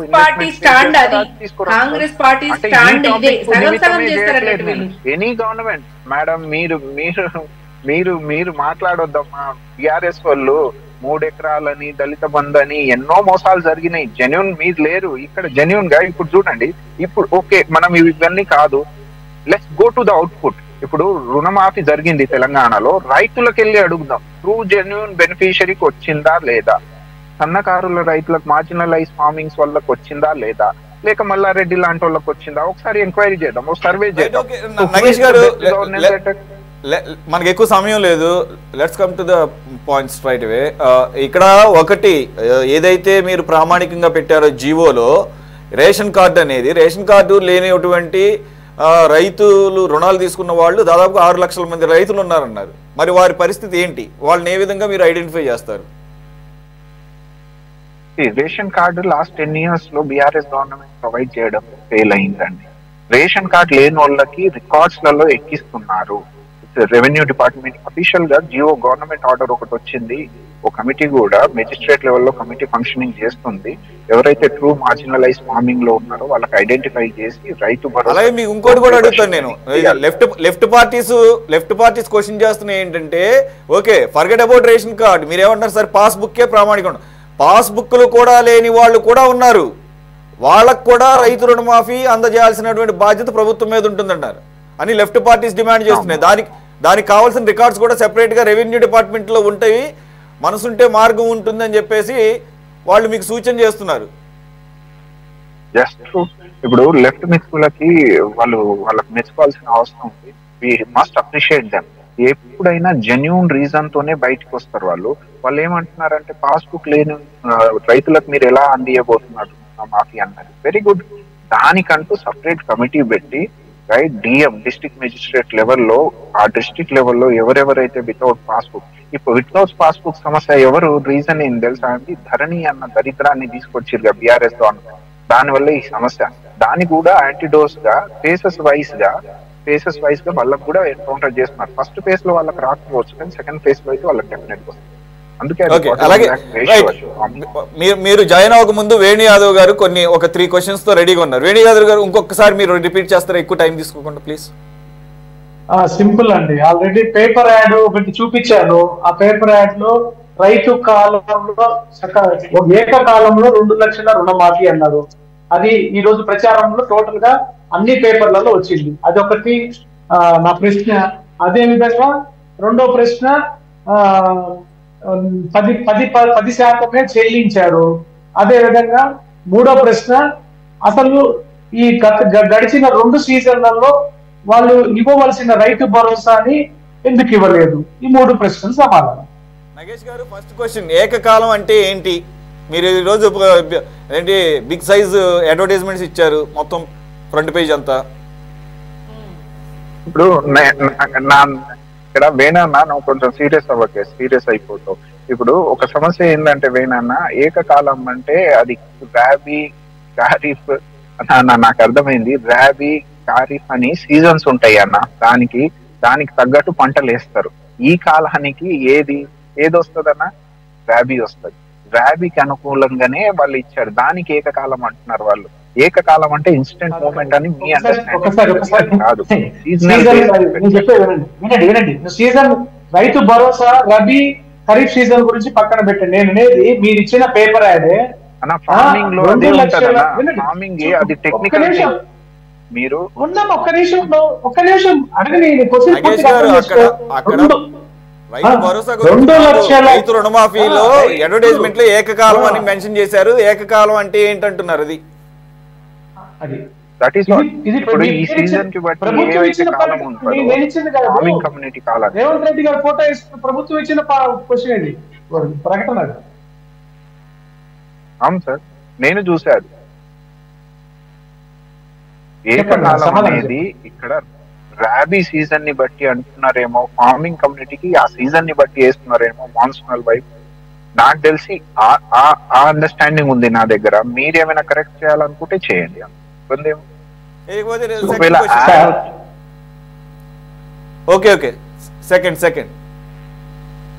సెకండ్ రైతు భరోసా ఎందుకు ఇయ్యలేదు అన్నది వేణు అన్న క్వశ్చన్ కదా అన్నగారు. ఇందాక మీకు చెప్పాను, ఇక్కడ ఎక్సెస్ బడ్జెట్ లేదు. ఒకప్పుడు బీఆర్ఎస్ గవర్నమెంట్ బయట నుంచి అప్పులు తీసుకొచ్చి ఎక్సెస్ బడ్జెట్ ఉందని తెలంగాణ ప్రజానికాన్ని మోసం చేసింది. దానివల్ల వాళ్ళ అడ్వాంటేజ్ ఏంటంటే ఇన్వెస్ట్మెంట్ రావాలన్న కోణంలో ఎక్సెస్ బడ్జెట్ అన్నారు వాళ్ళు. కానీ వాస్తవానికి వాళ్ళు అప్పులు తీసుకొచ్చారు, గవర్నమెంట్ భూముల్ని అమ్మారు ఆ బడ్జెట్ బ్యాలెన్స్ చేయడానికి. ఇప్పుడు వచ్చేసరికి సిచ్యువేషన్ మారింది. కాళేశ్వరం ఆపరేషన్ కాస్ట్ ఎంత, బెనిఫిట్ ఎంత, అవన్నీ చూసుకుంటే ఇక్కడ ఎఫిషియెంట్ బడ్జెట్ ఉంది, అందులో భాగంగా ఇన్వెస్ట్మెంట్ తీసుకురావాలి, మళ్ళీ అప్పులు కట్టాలి, ఇంట్రెస్ట్ రేట్లు కట్టాలి, ప్రిన్సిపల్ అమౌంట్లు కట్టాలి, రైతు భరోసా ఇవ్వాలి, క్రాప్ లోన్ వేవర్షిప్ ఇవ్వాలి, మేము చేసుకున్న ప్రామిసెస్ భారీగా మా మీదే ఉన్నాయి. అవన్నీ 100% ఫుల్ఫిల్ చేయాలంటే మా నాయకత్వం 24/7 విజిలెంట్ గా పని చేయాలి. ఆ కోణంలోనే పని చేస్తున్నారు. రైతు భరోసా అనేది డిలే అయింది కానీ ఇయ్యకుండా మానరు ఈ కాంగ్రెస్ గవర్నమెంట్. అది చిత్తశుద్ధిగా ఉంది తెలంగాణ వెల్బీయింగ్ కోసం. ₹1,00,000 రుణమాఫీ పేరుతో 1,00,000 రూపాయల రుణమాఫీ పేరుతో 11,50,000 మందికి 6,098 అంటే 6,098 కోట్లు ఇచ్చారు. ఇక్కడ లాజిక్ అడిగే క్వశ్చన్ ఏంటంటే, 1,00,000 లోపు లోన్ అన్నారు, 10,000 కూడా 1,00,000 అకౌంట్లు వేస్తున్నారు. మీరు 10,000 రూపాయల రుణం తీసుకున్నా, 20,000 రూపాయల రుణం తీసుకున్నా, 50,000 రుణం తీసుకున్నా, మీరు 1,00,000 లోపు ఇది ఇచ్చామని చెప్పి 1,00,000 రుణమాఫీ ఇచ్చామని చెప్పి నా అకౌంట్లు వేస్తున్నారు. ఇదే నేను అనేది. చేసేది గోరంతా, ప్రచారం కొండంతా. ఇప్పుడే ఒక వీడియో రిలీజ్ చేశారు సార్, హనుమంతుడితో ఈ రేవంత్ను పోల్చారు సార్. ఆల్రెడీ ఈ వీడియో ఇప్పుడే స్టార్ట్ అయింది. మంచి బ్యాక్గ్రౌండ్ మ్యూజిక్. ఏం మాట్లాడతారండి? ఇది రైతులు కూడా, రైతు క్యారెక్టర్ ను కూడా ఫస్ట్ అదే చెప్పాను. మీరు మొదటి జై జవాన్ జై కిసాన్ అన్నారు. రైతును కూడా మీరు రాజకీయంగా వాడుకుంటున్నారు. రైతుని ఎమోషన్స్ ని కూడా ఈ రోజు మీరు మానసికతను కూడా ఈ రోజు దెబ్బతీస్తున్నారు మీరు అనేది నా యొక్క క్వశ్చన్ అండి. వేణుయాదవ్ గారు, నగేష్ గారికి ఏదో టెక్నికల్ ప్రాబ్లం ఉంది, ఆయన మళ్ళీ తర్వాత జాయిన్ అవుతారు అంటున్నారు. లెట్ us రెస్పెక్ట్ హిమ్, ఎందుకంటే ఆయన మనతో చాలాసార్లు డిబేట్లో ఉన్నారు చివరి వరకు కూడా. Purely some technical reason. Okay Laxman గారు, ఇకపోతే ఏదైతే ఈ డిఎస్సికి సంబంధించి ఈ రోజు నుంచి ఎగ్జామ్స్ కూడా స్టార్ట్ అయినాయి. ఇప్పటికీ కూడా కోర్టులో కేసులు నడుస్తున్నాయి. హైకోర్టు దీని మీద ఆల్రెడీ ఎంక్వైరీకి తీసుకుంది. కానీ ఆల్రెడీ ఎగ్జామ్స్ స్టార్ట్ అయిన తర్వాత వీటిని నిలుపు చేయమని చెప్పేసి వేసినటువంటి పిల్స్ ఏ విధంగా కోర్టు యాక్సెప్ట్ చేస్తుంది అనేది సందేహమే. ఆల్రెడీ అది ఎగ్జామ్స్ని ఆపడం సాధ్యపడదు అని అంటూనే ఇద్దరికి గవర్నమెంట్కి కౌంటర్ దాఖలు చేయడానికి టైం ఇచ్చినట్లుగా ఈరోజు వార్తలు వచ్చినాయి. ఇకపోతే ఏదైతే ఈ నిరుద్యోగులు ఉన్నారో వారి ఆందోళనలు, అలాగే గ్రూప్ 1-2కి సంబంధించి, అలాగే గ్రూప్ 1కి సంబంధించి ఏమో 1:100 కాకుండా పోస్టులు ఇవ్వాలని చెప్పేసి ఇవన్నీ కూడా జెన్యూన్ డిమాండ్స్ అయినా మీ అబ్జర్వేషన్? విద్యార్థులు అంటే నిరుద్యోగులు ఎవరైతే ఉన్నారో వాళ్ళ ఆవేదన అర్థం చేసుకొని వాళ్ళతో చర్చలు జరిపి కొన్ని అంశాలని పరిష్కరించాలి. లేకపోతే ఏమవుతుందంటే అసంతృప్తి తీవ్రమయ్యి ఇప్పుడు ఎక్కడి నుంచో పల్లెటూళ్ళ నుంచి వచ్చి నగరానికి వచ్చి అద్దె రూములు తీసుకొని ఏదో తినక ఎక్కడైనా చిన్న చిన్న పనులు ఉంటే చేసుకొని తను ఎలాగైనా సరే నేను ఈ యొక్క పరీక్షల్లో పాస్ అయిపోయి ఖచ్చితంగా జాబ్ పొందాలి అనేటువంటి ఒక తీవ్రమైనటువంటి టార్గెట్ తో వస్తారు.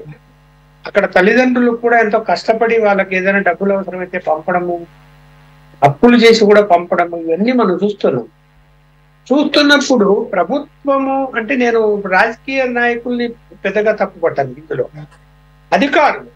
అధికారులు అనేవాళ్ళు, అడ్మినిస్ట్రేషన్ చూసేటువంటి వాళ్ళు సాధక బాధాలన్నీ కూడా గమనించి వాళ్ళతో కూడా చర్చలు జరిపి ఎలా పరిష్కరించాలి.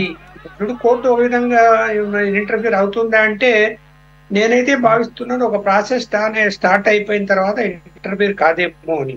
కాకపోతే కొంత గైడ్ లైన్స్ ఏమన్నా ఇస్తే ఇవ్వచ్చు. అలా జరిగినా కూడా అన్యాయం జరిగిపోయింది అన్నది వాళ్ళ బాధ ఉంటుంది. అలాగే పోస్టులు వేకెన్సీలు ఎన్ని ఉన్నాయో అన్నిటికీ కాకుండా అంచెల వారీగా పిలవడం అన్నది కూడా కరెక్ట్ కాదు. ఎన్ని ఉంటే అన్ని కూడా ఖాళీలు పిలవాలి. ఇప్పుడు ఏమైపోయిందంటే అవుట్ సోర్సింగ్ విధానం తీసుకొచ్చిన తర్వాత రెగ్యులర్ పోస్టులు వేకెన్సీలు ఉన్నా కూడా ఫిలప్ చేయకుండా వాళ్ళ ద్వారానే మేనేజ్ చేస్తున్నారు. వాళ్ళకి ఎంత జీతం ఎంత? 13,500 అంటే 15,000 చిల్లర వస్తుంది. కటింగ్ పోగా పిఎఫ్ఐ అన్ని 13,500. ఏ క్లర్క్ అయినా అంతే, డిటిపి ఆపరేటర్ అయినా అంతే, సాఫ్ట్వేర్ ఇంజనీర్ అయినా ఎవరికైనా అంతే. ఒక్క అటెండర్కు మాత్రము 13,500 అవి కటింగ్లు పోతాయి. మిగతా వాళ్ళకు 18,000 వరకు ఉన్నా కూడా 3,000 వరకు కటింగ్లు పోతే వాళ్ళకు కూడా 15,000 15,500 వస్తుంది. కానీ అదే రెగ్యులర్ ఉద్యోగికి ఖచ్చితంగా 25,000 నుంచి 50,000 వరకు రకరకాల పోస్టులు బట్టి శాలరీ వస్తుంది. తను కూడా ఉద్యోగ భద్రత వస్తుంది, అక్కడ పర్మనెంట్ జాబ్. ఇప్పుడు ఇది అవుట్ సోర్సింగ్ కింద ఉంది, పర్మనెంట్ జాబ్ కాదు. పార్ట్ టైం కింద ఉండేది పర్మనెంట్ జాబ్ కాదు. ఉద్యోగం ఉంటుందో ఊడిపోతుందో, ఎంతకాలం ఇది, ఎన్ని సంవత్సరాల నుంచి అవుట్ సోర్సింగ్ విధానం నడుస్తుంది, ఇది కరెక్టేనా? మళ్ళీ ఏమైనా మనం ప్రభుత్వాన్ని ప్రశ్నిస్తే ఏం చెప్తున్నారు, రెవెన్యూ లేదు, ఎక్కువ జీతాలంతా కూడా సగం బడ్జెట్ ఉద్యోగుల జీతాలకే పోతుంది, అభివృద్ధి ఎలా చేయగలుగుతాము, ఇవన్నీ చెప్తూ ఉన్నప్పుడు మరి రెవెన్యూ సోర్సెస్ పెరుగుతూ ఉన్నా కూడా అది ఆదాయ వనరులు ఇంకా పరిశ్రమలు రావటం వల్ల మనం చూసాం, హైదరాబాద్ చుట్టూ ఐటీ పరిశ్రమలు ఎంతగా విస్తరించాయి, ఎంత ఆదాయం పెరిగింది. తెలంగాణలో మొత్తం రెవెన్యూలో 60% హైదరాబాద్ నుంచి వస్తుంది, 60% ఒక్క సిటీ నుంచే వస్తుంది. మరి వస్తున్నప్పుడు నిరుద్యోగులు కనపడరా వీళ్ళకి? ఎలా పెరిగింది అంత ఆదాయం? మరి సిటీలో ఈ పిల్లలంతా వచ్చి చదువుకొని ఇక్కడ ఖర్చు పెట్టి డబ్బులు వస్తువులు కొని ఫుడ్ తిని రూముల్లో బాడగలు ఉండి ఇవన్నీ కట్టడం వల్లనే కదా పన్నుల రూపంలో వచ్చేటువంటి ఆదాయం. అంటే ఎలా వస్తుంది? మరి ఆలోచన చేయాలి కదా, ఒక ప్లానింగ్ అంటూ చేయాలి కదా వాళ్ళకి. ఈ సంవత్సరం కాదు, నెక్స్ట్ ఇయర్, నెక్స్ట్ ఇయర్ ఇదిగో ఈ యొక్క ఒక జాబ్ క్యాలెండర్ ఫిక్స్ చేసి అంచెల వారీగా ఉంటే వాళ్ళు ఆశతో చదువుకొని అటెండ్ అవుతారు. సరే, ఇంకా మెరిట్ ఉన్న వాళ్ళు వస్తారు, మెరిట్ రాని వాళ్ళు మళ్ళీ వేరే జాబులు ట్రై చేసుకుంటారు, అంటే ప్రైవేట్ జాబులు ట్రై చేసుకుంటారు. మరి ఇంత ఆలోచన ఎందుకు చేయటం లేదు? ఎందుకు దాని మీద పెద్దగా రివ్యూ చేయటం లేదు? అధికారులు ఎందుకు ప్రాపర్గా ఫీడ్బ్యాక్ చేయటం లేదు? ముఖ్యమంత్రికి అంతమంది ముఖ్యమంత్రికి కానీ ఇప్పుడున్న ముఖ్యమంత్రికి కానీ. సో అధికారులు సక్రమంగా ఫీడ్బ్యాక్ ఇచ్చి అరే ఒకప్పుడు మనం కూడా నిరుద్యోగులమే అనేటువంటి ఆలోచన వాళ్ళు చేసి చెప్పగలిగి, ముఖ్యమంత్రికి అన్ని విషయాలు అవగాహన ఉండకపోవచ్చు, సాంకేతిక పరంగా మంత్రులకు అవగాహన ఉండకపోవచ్చు, అధికారులకు పూర్తి అవగాహన ఉంటుంది. వాళ్ళు ఖచ్చితంగా మెప్పించగలిగితే ప్రభుత్వము బడ్జెట్ దగ్గరికి వచ్చేసరికి ఉద్యోగుల జీతాలు ఎక్కువ, ఉద్యోగులు పర్మనెంట్ జాబ్స్ ఇస్తే ఇంకా బడ్జెట్ పెరిగిపోతుంది, రెవెన్యూ ఎక్కడుంది, బాగుంది. మరి పెద్ద పెద్ద ప్రాజెక్టుల పేరుతో, పెద్ద పెద్ద కన్స్ట్రక్షన్స్ పేరుతో 10% ఒకప్పుడు 1%, 2% కమిషన్లు ఉంటే తర్వాత 10% అయ్యి ఇప్పుడు 30%కి వెళ్ళిపోయినాయి కమిషన్లు. 30%. ఏ వర్క్ లో 30% తక్కువ కమిషన్లు ఇవ్వడం లేదో చెప్పమనండి చూద్దాం. 30% అంటే ఎంత? మరి ఎందుకు తీసుకుంటారండి? ఎందుకు అవినీతి అండి? ఎందుకు మీరు కమిషన్లు తీసుకుంటారు? ఆడ 100 కోట్ల ప్రాజెక్టు 130, 140 కోట్లకు ఎందుకు పెరిగిపోతుంది అంచనా? ఓకే లక్ష్మణ్ గారు, అంటే మీ కమిషన్ కోసమో మీరు పెంచుతారా? Right, okay. మనకి ఎక్కువ సమయం ఉద్యోగాలు వస్తాయి. Okay, right. వేణు యాదవ్ గారు, సార్ మనకి ఎక్కువ సమయం లేదు లక్ష్మణ్ గారు, సారీ. వేణు యాదవ్ గారు, ఒకటి ఈ డిఎస్సి ఏదైతే మెగా డిఎస్సి కాదు అని చెప్పేసి విద్యార్థులు ఒక పక్కన నిరుద్యోగులు ఏదైతే డిమాండ్ చేస్తున్నారో వారికి ఒక శుభవార్త అంటూ 2 రోజుల క్రితం బట్టి విక్రమార్క గారు మరో డిఎస్సి రెడీ చేస్తున్నాం అని చెప్పేసి అన్నారు.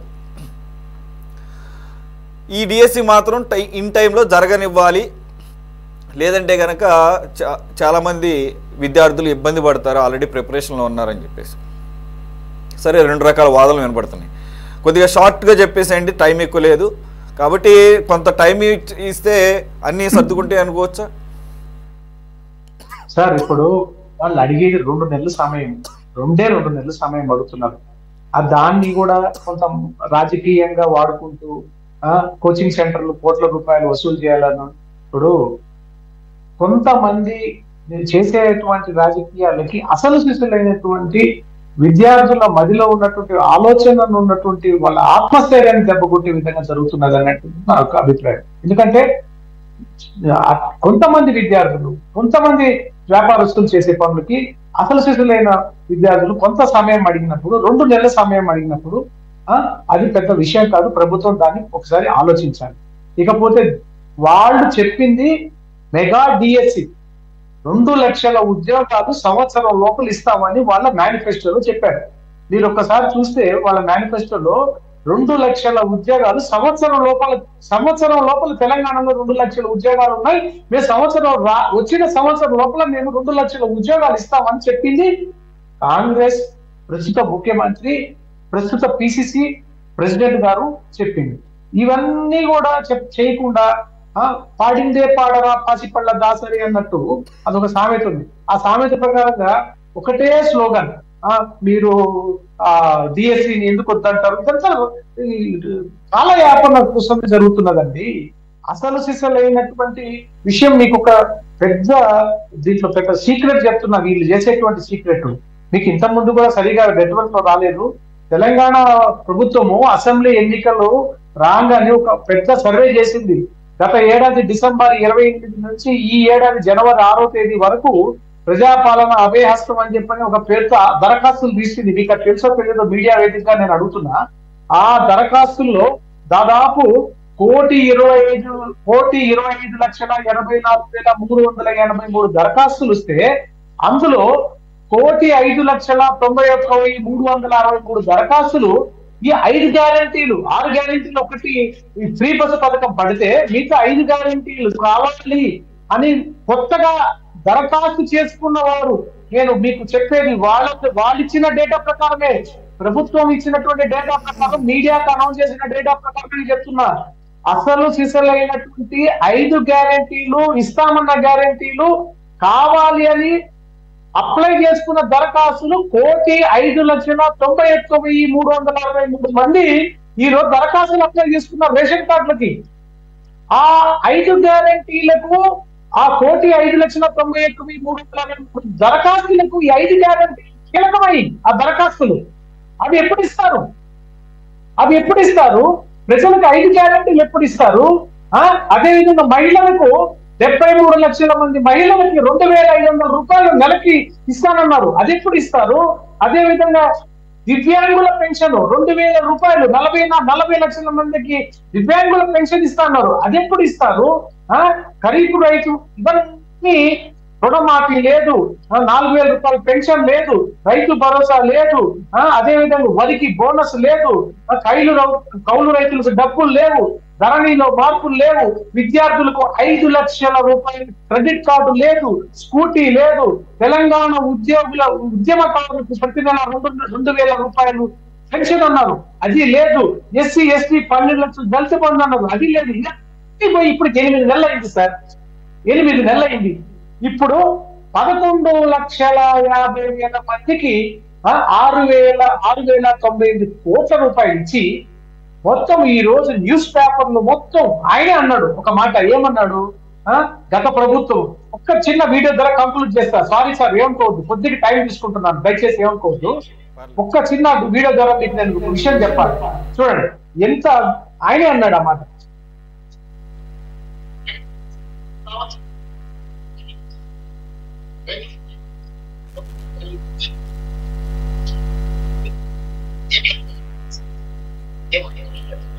సరే, మాకు ఆడిబుల్ లేదు, మీకు వినపడుతున్నట్టుంది కానీ మాకు సార్ 200 కోట్ల రూపాయలు ఇచ్చి ప్రజాధనాన్ని రక్షించి మీరు ఎట్లా ప్రకటనలు ఇస్తారని గతంలో పిసిసి ప్రెసిడెంట్ గా ఉన్నటువంటి రేవంత్ రెడ్డి గారు విమర్శ. ఈ వీడియో పంపిస్తా. ఈ రోజు ఆంధ్రప్రభ, ఆంధ్రజ్యోతి, దిశ, ఈనాడు, అదే విధంగా అన్ని పేపర్లలో, ది టైమ్స్, ది హిందూ, ఇన్ని పేపర్లలో ఈ రోజు 2 లక్షల రూపాయలు ఏకకాలంలో రుణమాఫీ అని చెప్పి ఈ రోజు ఇచ్చిన యాడ్ కి చేసేది గోరంతా, చెప్పేది గొంతంతా. బిజినెస్ తక్కువ, బిల్డప్ ఎక్కువ. ఇది కాంగ్రెస్ ప్రభుత్వం. దయచేసి ప్రజలు అన్ని చూస్తున్నారు. అతి త్వరలో సార్ చివరగా చెప్తున్నా, ఈ రోజు తెలంగాణ హైకోర్టు కుక్కలు జిహెచ్ఎంసీలో కుక్కల బారిన చిన్న పిల్లవాడు చనిపోయింది సార్. జవహర్ నగర్ లో చిన్న పిల్లవాడు చనిపోయింది. ఎంత భవిష్యత్తు ఉన్న పిల్లవాడు. గతంలో ఎన్నిసార్లు కుక్కలు తిరుగుతున్నాయి అంటే ఈ రోజు తెలంగాణ హైకోర్టు అడిగితే వేణుయాదవ్ గారు, ఈ వీధి కుక్కల బెడద అనేది ఈ ఓవర్ నైట్ ఇప్పటికిప్పుడు గత 6 నెలల్లో వచ్చినటువంటి సమస్య కాదు, ఎప్పటి నుంచో ఉన్నటువంటి సమస్య. కానీ మీరు అన్నది కరెక్టే, ఇటువంటి అన్ఫార్చునేట్ ఇన్సిడెంట్స్ అన్వాంటెడ్ ఇవి ప్రివెన్షన్ చేయగలిగినటువంటి కంప్లీట్ అడ్మినిస్ట్రేషన్ ఫెయిల్యూర్. అలాగని చెప్పేసి ఇప్పుడు ఉన్నటువంటి గత 6 నెలల్లోనే ఈ సమస్య వచ్చిందంటే అది కరెక్ట్ కాదు. దాదాపుగా ఇది లాంగ్ స్టాండింగ్ ఇష్యూ ఇది, కాబట్టి ఆ కోణంలోనే చూద్దాం. ఎనీవే మనకి సమయం లేదు sir. Thanks for joining Venu Yadav గారు, లక్ష్మణ్ గారు, అలాగే రజితా రెడ్డి గారు, నగేష్ గారు. ఇది ఇవాల్టి టాప్ డిబేట్. మరో అంశంతో మళ్ళీ కలుద్దాం. Stay tune to city 24/7.